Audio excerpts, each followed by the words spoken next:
nagari tua di ranah Minang, tradisi berburu babi lahir sebagai cara menjaga sawah dan kehidupan.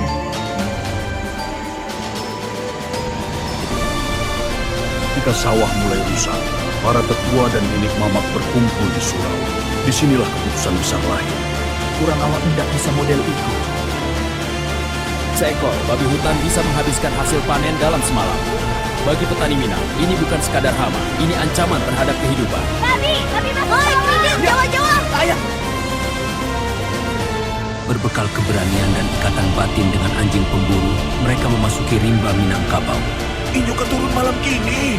Hati-hati, anjing siap. Ketika suara hutan pecah, tradisi Minang menunjukkan keberaniannya. Anjing dilepas dan pengejaran dimulai. Jangan bisa! Ikuti suara gonggongannya! Balik semak, musuh utama sawah mulai terlihat. Jonia, di depan. Tahan dulu, tunggu.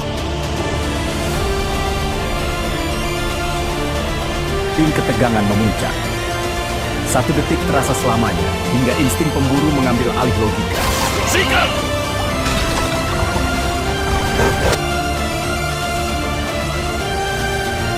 Terjepit dan terdesak, naluri liarlah yang memimpin.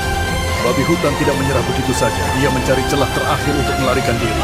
Dia ke kiri! Saat tenaga mulai meninggalkan tubuh babi hutan, inilah momen paling menentukan. Para pemburu Minang harus bergerak cepat dengan disiplin yang diwariskan dari nenek moyang mereka. Jangan sampai lolos, dia masih bisa... Di depan sana, tradisi dan strategi telah menunggu. Sebuah jaring perangkap yang dirancang untuk menghentikan pelarian terakhir. Pak, kena jaring! Cepat tutup kiri kanan, jaring! Babi hutan sering menunjukkan kekuatan paling liar. 1 hentakan saja cukup untuk membalikkan keadaan. Dan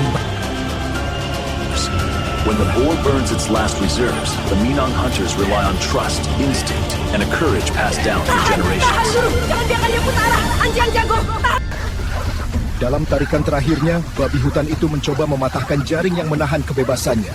Dan di saat seperti ini, naluri... Bagi masyarakat Minang yang mayoritas Muslim, perburuan ini bukan untuk santapan, tetapi untuk menjaga ladang, menjaga nafkah,